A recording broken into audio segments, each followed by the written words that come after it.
إن الحمد لله نحمده ونستعينه ونستغفره ونؤمن به ونتوكل عليه ونعوذ بالله من شرور أنفسنا ومن سيئات أعمالنا من يهده الله فلا مضل له ومن يضلل فلا هادي له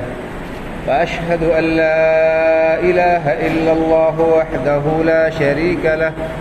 وأشهد أن محمدا عبده ورسوله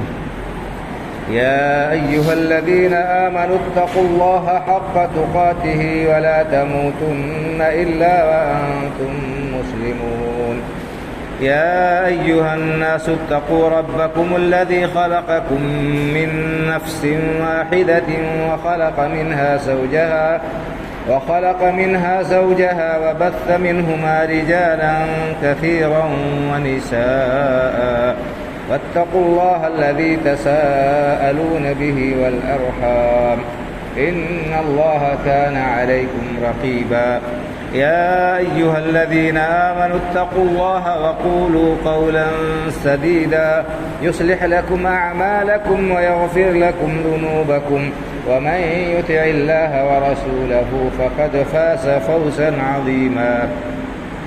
أما بعد فإن خير الحديث كتاب الله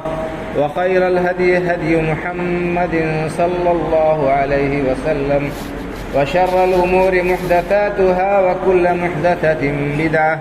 وكل بدعة ضلالة وكل ضلالة في النار.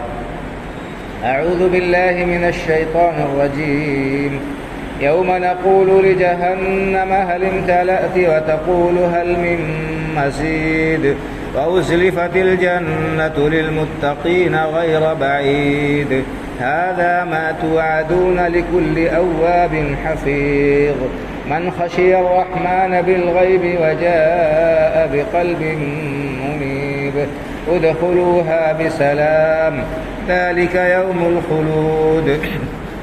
لهم ما يشاءون فيها ولدينا مزيد وكم أهلكنا قبلهم من قرن هم أشد منهم بطشا فنقبوا في البلاد هل من محيص إن في ذلك لذكرى لمن كان له قلب أو ألقى السمع وهو شهيد ولقد خلقنا السماوات والأرض وما بينهما في 6 أيام وما مسنا من لغوب فاصبر على ما يقولون وسبح بحمد ربك قبل طلوع الشمس وقبل الغروب ومن الليل فسبح وأدبار السجود واستمع يوم ينادي المناد من مكان قريب يوم يسمعون الصيحة بالحق ذلك يوم الخروج إنا نحن نحيي ونميت وإلينا المصير يوم تشقق الأرض عنهم سراعا ذلك حشر علينا يسير نحن أعلم بما يقولون وما أنت عليهم بجبار فذكر بالقرآن من يخاف وعيد وقال عز من قائل بسم الله الرحمن الرحيم والفجر وليال عشر وقال عز وجل واذكروا الله في أيام معدودات وعن ابن عباس رضي الله عنهما قال قال رسول الله صلى الله عليه وسلم ما العمل في أيام أفضل من هذا العشر قالوا يا رسول الله ولا الجهاد قال ولا الجهاد إلا رجل خرج يخاطر بنفسه وماله ثم لم يرجع من ذلك بشيء أو كما قال صلى الله عليه وسلم رب اشرح لي صدري ويسر لي أمري واحلل عقدة من لساني يفقه قولي سبحانك لا علم لنا إلا ما علمتنا إنك أنت العليم الحكيم. معزز حاضرین جمعہ، دینی و ملی بھائیوں اور بزرگوں، آج ذی الحجہ کی پہلی تاریخ ہے. آج سے لے کر 10 تاریخ تک بلکہ 13 تاریخ تک کہ یہ جو دن ہیں ان کی بڑی فضیلت ہے اور ان دنوں میں عبادت کا بڑا زیادہ اجر و ثواب ہے۔ میں نے آپ کے سامنے قرآن کریم کے 2 مختلف مقامات سے آیتیں تلاوت کی ہیں، اسی طرح بخاری شریف کی ایک حدیث پڑھی ہے۔ سب سے پہلے جو آیت میں نے پڑھی ہے وہ سورہ فجر کی 2 آیتیں ہیں۔ بسم اللہ الرحمن الرحیم والفجر ولیال عشر، قسم ہے فجر کی اور قسم ہے 10 راتوں کی۔ تو یہ 10 راتیں کون سی ہیں جن کی اللہ رب العالمین نے قسم کھائی ہے؟ مفسرین رحمہم اللہ لکھتے ہیں کہ اس سے ذی الحجہ کے ابتدائی 10 دنوں کی جو راتیں ہیں وہ مراد ہیں۔ اور اللہ رب العالمین جب کسی چیز کی قسم کھاتے ہیں تو اس سے مقصد اس کی اہمیت، اس کی عظمت، اس کی کسی خصوصیت کا بیان ہوتا ہے۔ مخلوق کے لیے یہ جائز نہیں ہے کہ وہ کسی کی قسم کھائے اللہ کے علاوہ۔ ہاں، اللہ رب العالمین نے قرآن کریم میں مختلف چیزوں کی قسم کھائی ہے، اس کی اہمیت، اس کی افادیت، اس کی فضیلت اور اس کے مقام و مرتبے کو بیان کرنے کے لیے۔ تو یہاں پر اس آیت میں اللہ رب العالمین نے جو 10 راتوں کی فضیلت قسم کھائی ہے اس کی فضیلت بیان کرنے کے لیے۔ بخاری شریف کی جو حدیث میں نے آپ کے سامنے پڑھی ہے، حضرت عبداللہ بن عباس رضی اللہ تعالیٰ عنہما کہتے ہیں کہ اللہ کے رسول صلی اللہ علیہ وسلم نے فرمایا کہ مل عمل فی ایام افضل منها فی هذا العشر، کہ ذی الحجہ کے ابتدائی 10 دنوں میں عبادت اور نیک عمل اللہ کو اتنے زیادہ محبوب ہیں، ان دنوں کی عبادت کا اللہ رب العالمین کے ہاں جو مقام و مرتبہ ہے، جو ثواب ہے، وہ سال کے کسی دوسرے دن میں عبادت کا نہیں۔ یعنی ان 10 دنوں کی عبادت کا بہت زیادہ مقام ہے اللہ رب العالمین کے ہاں، ان کی بہت زیادہ اہمیت ہے، بڑی فضیلت ہے۔ قالوا ولا الجہاد، لوگوں نے کہا اللہ کے رسول صلی اللہ علیہ وسلم کیا سال کے دوسرے دنوں میں انسان جہاد جیسا عظیم کام انجام دے تو اس جہاد کا ثواب بھی ان دنوں کی عبادت کے برابر نہیں؟ قال ولا الجہاد، آپ نے فرمایا کہ ہاں، ان 10 دنوں کی عبادت کا جو مقام ہے، ان کا جو مرتبہ ہے، ان کا جو ثواب ہے، ان کی جو اہمیت ہے، اس ثواب، اس مرتبے کو دوسرے دنوں کا جہاد بھی، دوسرے دنوں میں کیا ہوا جہاد بھی اس درجے کو نہیں پہنچ سکتا۔ الا رجل خرج یقاتل بنفسه وماله فلم يرجع من ذلك بشيء، ہاں، جو شخص سال کے دوسرے دنوں میں ان عشرہ ذی الحجہ کے علاوہ دوسرے دنوں میں اپنی جان، اپنا مال، سب کچھ اللہ کے راستے میں قربان کر دے تو اس کا یہ عمل ان دنوں کی عبادت کے برابر ہو سکتا ہے۔ اسی طرح سے مسند احمد کی اور طبرانی وغیرہ کی روایت ہے، عبداللہ بن عمر رضی اللہ تعالیٰ عنہ کہتے ہیں کہ اللہ کے رسول صلی اللہ علیہ وسلم نے فرمایا کہ ان 10 دنوں میں اللہ رب العالمین کے نزدیک عمل کا جو مقام و مرتبہ ہے وہ دوسرے دنوں میں نہیں ہے۔ ان دنوں کے اندر عمل اللہ کو بہت زیادہ محبوب ہیں اور بہت ہی زیادہ ان کا مرتبہ ہے ان دنوں کی عبادت کا۔ فَأَكْثِرُوا فِيهِ مِنَ التَّكْبِيرِ وَالتَّهْلِيلِ وَالتَّحْمِيدِ، لہذا ان دنوں میں اللہ رب العالمین کی کثرت سے حمد و ثنا بیان کرتے رہو، اللہ رب العالمین کی کثرت سے تکبیر پکارتے رہو اور لا الہ الا اللہ پڑھتے رہو، اور اسی طرح سے الحمدللہ، اللہ کی حمد و ثنا بیان کرتے رہو۔ تو یہ ان دنوں کی عبادت کا بڑا ثواب اور بڑی فضیلت ہے۔ حافظ ابن حجر اسقلانی رحمۃ اللہ علیہ شارح بخاری شریف کی جو حدیث میں نے آپ کے سامنے پڑھی کی شرح کے بعد لکھتے ہیں کہ ان دنوں کے اندر عبادت کا جو ثواب بیان کیا گیا ہے، یہ دن کیوں افضل ہے؟ غالباً اس کا سبب یہ ہے کہ ان دنوں میں عبادت کی اتنی قسمیں، اتنی طرح کی عبادتیں جمع ہو جاتی ہیں کہ سال کے کسی دوسرے دن میں اتنی عبادتیں اکٹھا نہیں ہیں۔ سال کے دوسرے دنوں میں انسان نفلی روزہ رکھ سکتا ہے، نفلی نماز پڑھ سکتا ہے، نفلی صدقہ و خیرات کر سکتا ہے، لیکن اور بعض کام ایسے ہیں جو خاص انہی دنوں میں، اور ان میں سب سے اہم کیا ہے؟ حج ہے۔ حج جو اسلام کا عظیم رکن ہے، اسی عشرے میں ادا کیا جاتا ہے، 8 ذی الحجہ سے شروع ہوتا ہے۔ اور اسی طرح سے اس عشرے کی ایک فضیلت یہ بھی ہے کہ اس دن، اسی عشرے میں، اسی ابتدائی 10 دنوں میں یوم عرفہ پڑتا ہے۔ عرفہ کا دن 9 ذی الحجہ، جو سال کا سب سے افضل دن،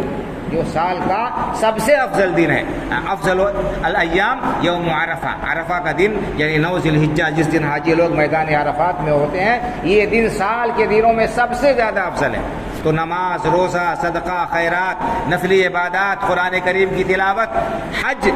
اور یوم عرفہ اور قربانی، سب ان دنوں میں ساری عبادتیں اکٹھا ہو جاتی ہیں۔ اور کسی دوسرے دن میں ظاہر سی بات ہے، آپ کو معلوم ہے کہ حج نہیں ہو سکتا، اس حج ذی الحجہ کے علاوہ دوسرے دنوں میں حج نہیں ہو سکتا۔ قربانی انسان جو کرتا ہے 10 ذی الحجہ سے پہلے اگر کرے تو اس کی قربانی مقبول نہیں ہوگی۔ تو اتنی طرح کی عبادتیں اس عشرے میں اکٹھا ہو جاتی ہیں، اس وجہ سے اس کی بہت زیادہ فضیلت ہے اور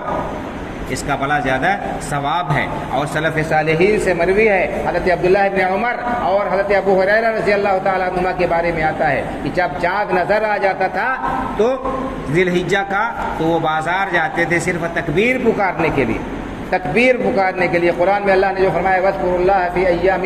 مَعْدُودَاتٍ، اللہ رب العالمین کا ذکر چند گنتی کے جو دن ہیں ان دنوں میں کرتے رہو۔ تو اس سے علماء نے ایام تشریق مراد لیے ہیں، بلکہ شروع ذی الحجہ سے لے کر 13 ذی الحجہ تک انسان کو کثرت سے تکبیر پکارنا چاہیے، کثرت سے اللہ رب العالمین کا ذکر کرنا چاہیے۔ اللہ اکبر، اللہ اکبر، لا الہ الا اللہ، واللہ اکبر، اللہ اکبر وللہ الحمد، یا اللہ اکبر کبیرہ والحمد للہ کثیرہ سبحان اللہ بکرۃ و اصیلا، اور بھی اسی طرح سے تکبیر کے دوسرے کلمات پکارنے چاہیے۔ اللہ کے رسول صلی اللہ علیہ وسلم سے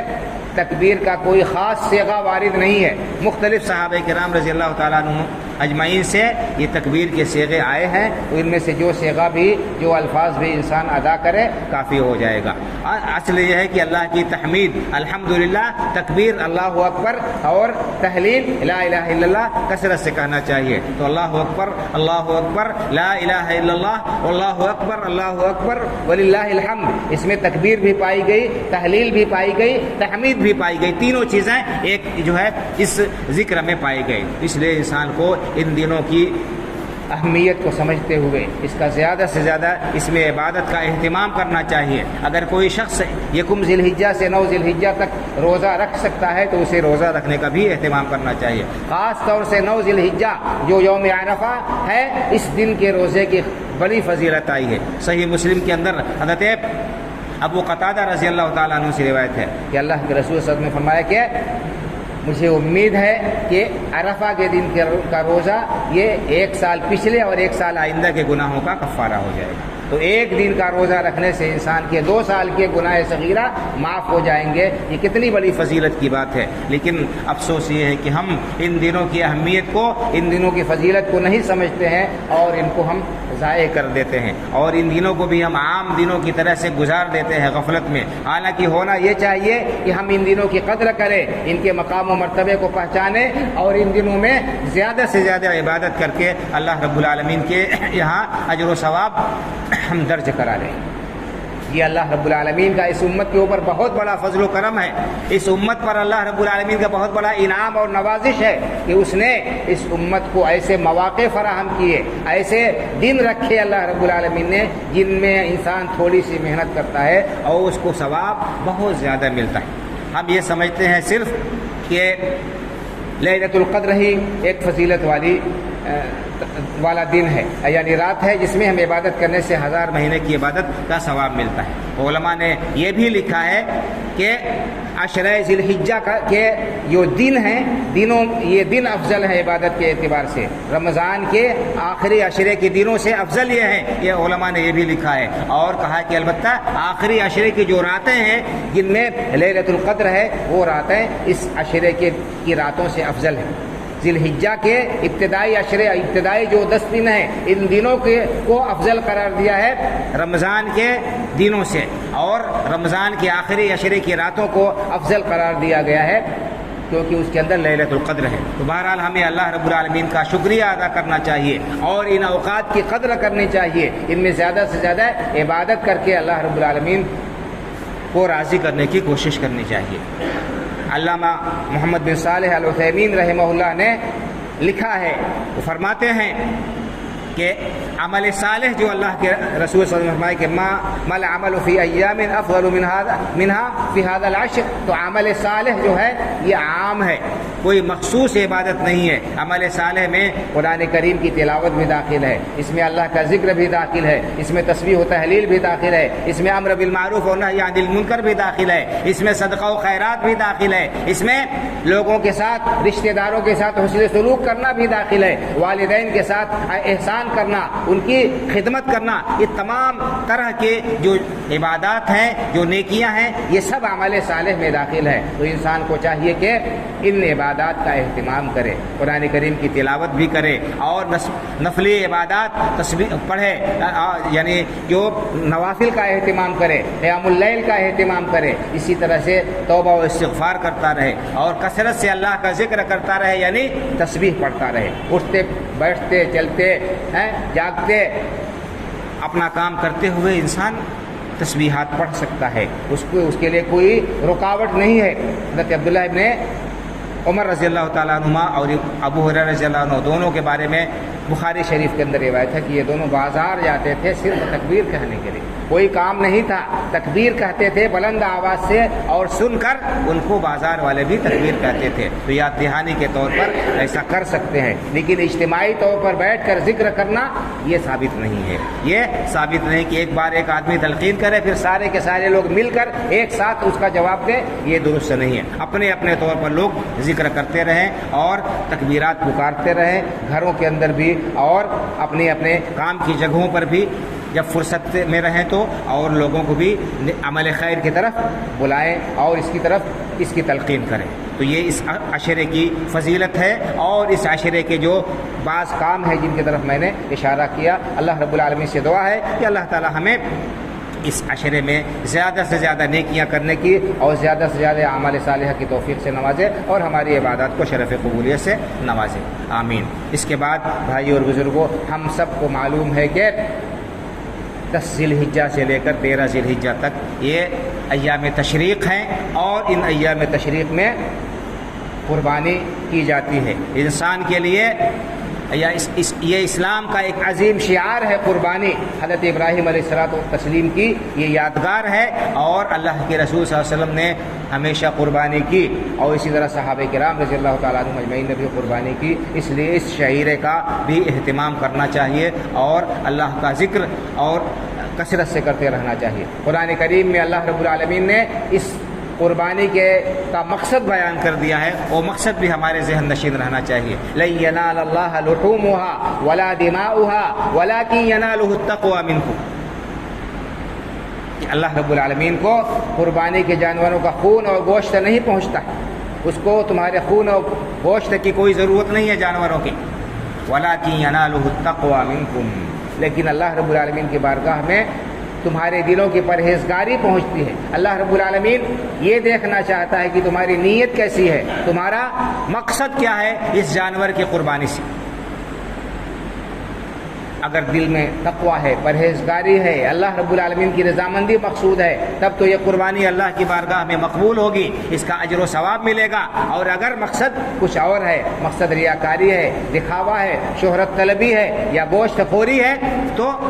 وہی حاصل ہوگا۔ اس لیے ہر انسان کو چاہیے کہ صرف قربانی ہی میں نہیں بلکہ تمام اعمال میں اپنی نیتوں کو ہم خالص کریں، اور ہر چھوٹا بڑا عمل محض اللہ رب العالمین کی رضامندی کے لیے انجام دے، اور اللہ رب العالمین کی خوشنودی ہی ہمارا مقصود ہو۔ لن ینال اللہ لحومها ولا دماؤها ولکن ینالہ التقوی منکم، یہ اللہ رب العالمین کا فرمان اس قربانی کے تعلق سے ہے، اس کو ہمیشہ ذہن نشین رکھیں۔ اس نیت کو ہر عمل میں ہم مستحضر رکھیں، اپنی نیت کو درست کریں اور کوئی بھی کام اللہ رب العالمین کی رضامندی کے علاوہ کسی اور دوسرے کی رضامندی کے لیے یا شہرت طلبی کے لیے، نام و نمود کے لیے، دکھاوے کے لیے ہرگز نہ کرے، کیونکہ انسان کا یہ عمل جو رضامندی الہی کے علاوہ، خوشنودی رب کے علاوہ کسی اور دوسرے مقصد سے کیا جائے، اللہ کی بارگاہ میں ہرگز پہنچ نہیں سکتا ہے۔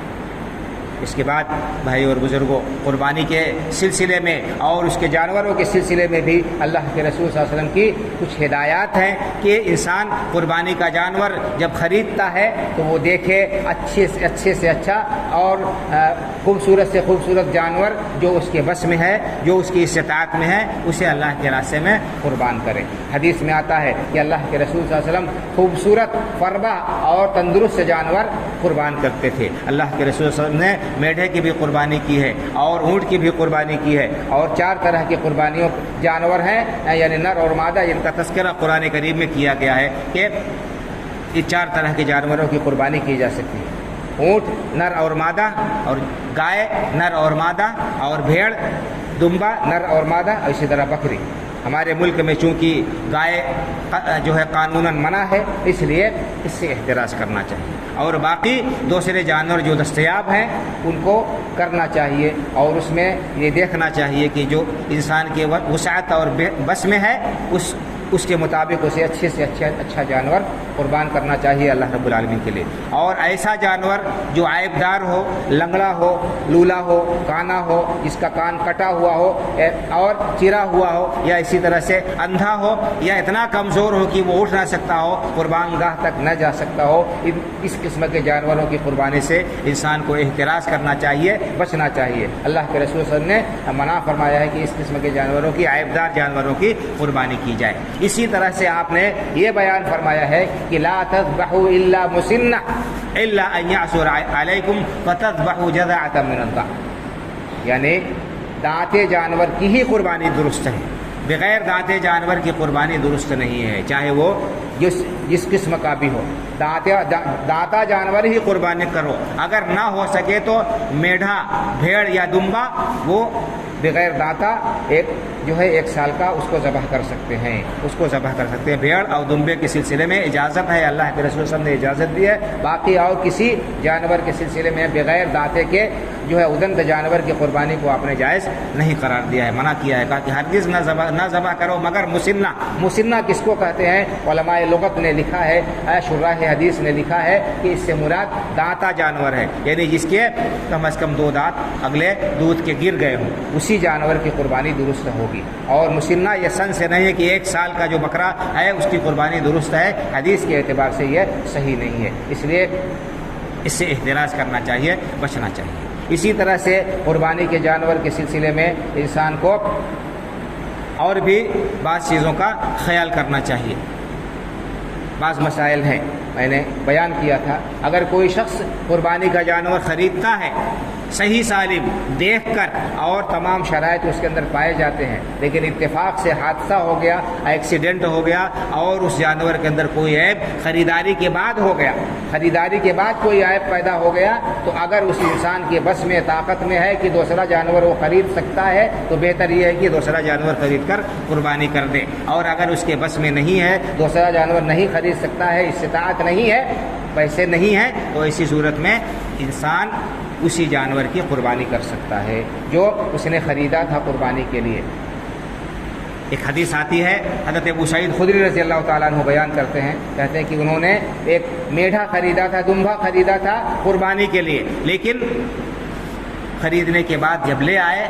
تو بھیڑیے نے اس کو نوچ لیا، پچھلا حصہ جو چربی والا ہوتا ہے اس کو زخمی کر دیا، تو اللہ کے رسول صلی اللہ علیہ وسلم سے انہوں نے مسئلہ پوچھا تو آپ نے فرمایا کہ ذبح بھی ٹھیک ہے، قربانی اس کی کر سکتے ہیں۔ تو معلوم یہ ہوا کہ اگر کسی انسان کے پاس میں جانور ہے، تندرست ہے، اس نے اس کو پالا ہوا ہے یا خریدا ہے دیکھ کر صحیح سالم، اور عین وقت پر اس کے اندر کوئی عیب پیدا ہو گیا حادثے کی وجہ سے، تو اس کی قربانی انشاءاللہ تعالی ہو جائے گی۔ اسی طرح سے اور بھی بعض مسائل ہیں، یہ مسئلہ بہت بار بار آتا ہے کہ میت کی طرف سے قربانی کا کیا حکم ہے، میت کی طرف سے قربانی کا کیا حکم ہے۔ تو اصل بات یہ ہے کہ ہر عمل کا مطالبہ اور تقاضا زندے سے ہے، زندہ انسان اس سے مطالبہ و تقاضا ہے شریعت کا کہ تم عمل کرو، مردہ سے کسی عمل کا تقاضا نہیں ہے۔ اور مردوں کے لیے کیا کام نفع بخش ہے اس کو بھی بیان کر دیا گیا ہے کہ اذا مات ابن آدم انقطع عمله الا من ثلاث، جب ابن آدم کا انتقال ہو جاتا ہے تو اس کا سارا عمل منقطع ہو جاتا ہے، اس کا ثواب ختم ہو جاتا ہے، مگر 3 کام اگر وہ کر کے گیا ہے تو اس کا ثواب باقی رہتا ہے۔ الا من صدقۃ جاریہ، ایک صدقہ جاریہ چھوڑ کر گیا ہے، کوئی ایسا صدقہ جو باقی ہے، لوگ اس سے فائدہ اٹھا رہے ہیں، تو ایسی صورت میں اس کا ثواب اسے پہنچتا رہے گا۔ اس نے کوئی زمین جائیداد وقف کر دی جس کی آمدنی سے غریبوں کی ضرورت مندوں کی مدد کی جا رہی ہے، کہیں کنواں کھدوا دیا، کہیں ہینڈ پائپ لگوا دیا، کوئی سایہ دار درخت لگا دیا جس کے سائے میں لوگ بیٹھ رہے ہیں، جب تک وہ چیز ہے جس سے لوگ فائدہ اٹھا رہے ہیں اس کو ثواب ملتا رہے گا۔ او علم ينتفع به، اسی طرح سے اگر کوئی علم نافع چھوڑا ہے تو جب تک وہ علم باقی ہے اس کو فائدہ پہنچتا رہے گا۔ اگر عالم ہے اس نے کسی کو سکھا دیا، کسی کو بتا دیا اور لوگ اس پر عمل کرتے رہے تو اس کا ثواب ملتا رہے گا۔ اگر کوئی انسان عالم نہیں ہے، اس نے دینی کتابیں چھپوا دی یا خرید کر لوگوں کو دے دی، لوگ جب تک پڑھ رہے ہیں فائدہ اٹھا رہے ہیں، انشاءاللہ اسے ثواب ملتا رہے گا۔ اسی طرح سے ولد صالح یدعو له، کوئی نیک اولاد ہے انسان کی، اس نے ان کی صحیح تربیت کی، وہ ان کے لیے دعا کر رہے ہیں، تو یہ نیک اولاد کی بھی اس کے لیے صدقہ جاریہ ہوں گے۔ اسی طرح سے جو ہے صدقہ کا حکم دیا ہے اللہ کے رسول صلی اللہ علیہ وسلم نے۔ بعض صحابہ کرام رضی اللہ عنہ نے آپ سے پوچھا تھا ہماری والدہ کا انتقال ہو گیا ہے، میں ان کی طرف سے صدقہ کروں تو ثواب ملے گا کہ نہیں ملے گا؟ تو آپ نے فرمایا کہ ہاں صدقہ کرو ثواب ملے گا۔ تو مردے کی طرف سے صدقہ کرنے کا ثواب ہے۔ تو لیکن قربانی کا جہاں تک معاملہ ہے اس سلسلے میں کوئی صحیح صریح حدیث ایسی نہیں ہے کہ اکیلے صرف مردے کی طرف سے قربانی کی جائے، صرف مردے کی طرف سے مستقل قربانی کرنے کے سلسلے میں کوئی صحیح حدیث نہیں ہے۔ ایک حدیث ترمذی وغیرہ کے اندر آتی ہے، حضرت علی رضی اللہ تعالیٰ عنہ سے کسی نے پوچھا کہ آپ 2 قربانی کرتے ہیں تو کیسی کرتے ہیں؟ کہا کہ ایک قربانی تو اپنی طرف سے کرتا ہوں اور ایک اللہ کے رسول صلی اللہ علیہ وسلم کی طرف سے کرتا ہوں، کیونکہ آپ نے مجھے وصیت کی تھی، تو اللہ کے رسول صلی اللہ علیہ وسلم نے وصیت کی تھی اس لیے ان کی طرف سے کرتے تھے۔ اگر کوئی شخص زندگی میں اپنی اولاد کو وصیت کر کے جاتا ہے کہ میرے بعد قربانی کرنا، تو اس کی وصیت کے مطابق قربانی کی جا سکتی ہے۔ اور ایک علماء نے ایک بات یہ کہی ہے۔ دوسری بات یہ ہے کہ یہ حدیث سند کے اعتبار سے صحیح نہیں ہے، یہ حدیث ضعیف ہے۔ اور علامہ عبد الرحمن محدث مبارک پوری رحمۃ اللہ علیہ جو ترمذی شریف کی جنہوں نے شرح لکھی ہے، انہوں نے لکھا ہے کہ میت کی طرف سے الگ مستقل قربانی کرنے کی کوئی صحیح دلیل موجود نہیں ہے۔ اور امام ترمذی رحمۃ اللہ علیہ نے خود اس حدیث کو نقل کرنے کے بعد اس پر کلام کیا ہے، اس کو ضعیف قرار دیا ہے۔ اور عبداللہ ابن مبارک رحمۃ اللہ علیہ امام کا قول نقل کیا ہے کہ بہتر یہ ہے کہ انسان اگر مردے کی طرف سے قربانی کرتا ہی ہے اس حدیث پر عمل کرتے ہوئے تو اس میں سے کچھ نہ کھائے، وہ تمام کا تمام صدقہ کر دے، چونکہ صرف مردے کی طرف سے۔ لیکن اگر زندہ کے ساتھ مردے کو شامل کر لیا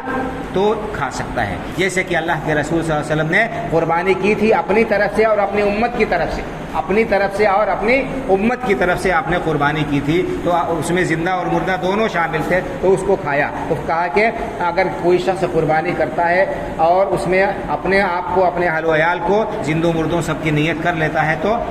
اس کو کھا سکتا ہے۔ یہ میت کی طرف سے قربانی کے سلسلے میں بعض لوگ جو یہ کرتے ہیں کہ اپنی طرف سے قربانی نہیں کریں گے، میت کی طرف سے قربانی کریں گے، یہ عمل صحیح نہیں ہے۔ صرف قربانی کے موقع پر ہی والدین یا رشتہ دار یاد آتے ہیں، باقی اور سال کے دوسرے دنوں میں انہیں یاد نہیں کرنا چاہیے۔ ہمیں سب سے اہم اور سب سے آسان طریقہ جو ہے مردے کو فائدہ پہنچانے کا، اس کے لیے دعائے خیر کرنا ہے اور ان کے لیے دعائے مغفرت کرنا ہے، اور اسی طرح سے ان کی طرف سے صدقہ و خیرات کرنا ہے۔ وہ سال کے کسی بھی وقت میں کیا جا سکتا ہے، لیکن ہمیں صرف قربانی کے موقع ہی پر یاد آتے ہیں، تو اس سے انسان کو احتراز کرنا چاہیے کہ صرف مردے کی طرف سے اکیلے قربانی نہ کرے، بلکہ اپنی طرف سے اور اپنے اہل خانہ کی طرف سے، سب کی طرف سے کرے، اس میں نیت کر لے۔ اللہ کے رسول صلی اللہ علیہ وسلم نے جو ہے فرمایا ہے کہ ایک یعنی بکری یا بکرا یعنی نر ہو یا مادہ ہو، یہ پورے اہل بیت کی طرف سے ہو سکتی ہے۔ آپ نے قربانی کیا تو آپ نے کہا تھا ان محمد و آل محمد، یعنی چھوٹا جانور جو ہے بکری، بکرا، بھیڑ، میڈا، تو اس میں پورے گھر والوں کی شرکت ہو سکتی ہے کیونکہ اللہ کے رسول صلی اللہ علیہ وسلم نے کیا ہے۔ لیکن اگر بڑے جانور میں قربانی کرنا ہے تو اس میں پورے گھر والے شامل نہیں نہیں ہو سکتے ہیں۔ زیادہ سے زیادہ 7 حصہ انسان کر سکتا ہے، وہ 7 لوگوں کی طرف سے ہوں گے۔ پورے گھر والوں کی طرف سے 7 سے زیادہ اگر ہے تو اس میں شرکت یہ جائز نہیں ہے، کیونکہ عبادت میں قیاس نہیں چلتا ہے، یہاں پر قیاس نہیں چلے گا۔ اللہ کے رسول صلی اللہ علیہ وسلم نے جیسے کہا ہے، جیسے حکم دیا ہے، اسی کے مطابق ہمیں عمل کرنا ہوگا۔ آپ نے میڈھے میں اور بکرے میں پورے گھر والوں کی شرکت کی ہے، آپ نے کہا ہے انی وان اہل بیتی، لیکن بڑے جانور میں آپ نے پورے گھر والوں کو شامل نہیں کیا ہے، بلکہ آپ نے کہا ہے کہ بڑے جانور میں 7 حصے ہو سکتے ہیں، تو 7 حصے ہوں گے وہ یا تو انسان پورا اپنی طرف سے جانور کرے، یا زیادہ سے زیادہ اس میں 7 لوگ شریک ہو سکتے ہیں، اور اپنی طرف سے اس میں کوئی قیاس نہیں کرنا چاہیے۔ یہ چند مسائل تھے قربانی کے تعلق سے جو میں نے آپ کے سامنے بیان کر دیے۔ اللہ رب العالمین سے دعا ہے کہ اللہ تعالی ہمیں اس عشرے کی قدر کرنے کی توفیق عطا فرمائے، اور اس میں زیادہ سے زیادہ عبادت کر کے اپنے آخرت کے لیے زیادہ راہ اور توشہ جمع کرنے کی توفیق سے نوازے۔ اللہ تعالی ہمارے قربانیوں کو اور ہمارے دوسرے اعمال کو خالص اپنے لیے بنائے، اور ان کو قبول فرما کر ان کا اجر و ثواب ہمیں عطا فرمائے۔ اللہ تعالیٰ دین کو سیکھنے کی، سمجھنے کی اور اس پر عمل کرنے کی توفیق عطا فرمائے، اسلام پر زندہ رکھے، ایمان پر ہمارا خاتمہ ہو، آمین۔ اقول قولی ھذا واستغفر اللہ لی ولکم ولسائر المسلمین فاستغفروہ من کل ذنب انہ هو الغفور الرحیم۔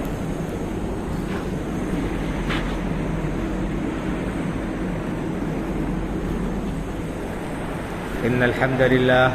نحمده ونستعینه ونستغفره ونؤمن به ونتوكل عليه ونعوذ بالله من شرور أنفسنا ومن سيئات أعمالنا من يهده الله فلا مضل له ومن يضلل فلا هادي له وأشهد أن لا إله إلا الله وحده لا شريك له وأشهد أن محمدا عبده ورسوله إن الله وملائكته يصلون على النبي يا أيها الذين آمنوا صلوا عليه وسلموا تسليما اللهم صل على محمد وعلى آل محمد كما صليت على إبراهيم وعلى آل إبراهيم إنك حميد مجيد اللهم بارك على محمد وعلى آل محمد كما باركت على إبراهيم وعلى آل إبراهيم إنك حميد مجيد اللهم انصر من نصر دين محمد صلى الله عليه وسلم واجعلنا منهم واخذل من خذل دين محمد صلى الله عليه وسلم ولا تجعلنا منهم عباد الله رحمكم الله إن الله يأمر بالعدل والإحسان وإيتاء ذي القربى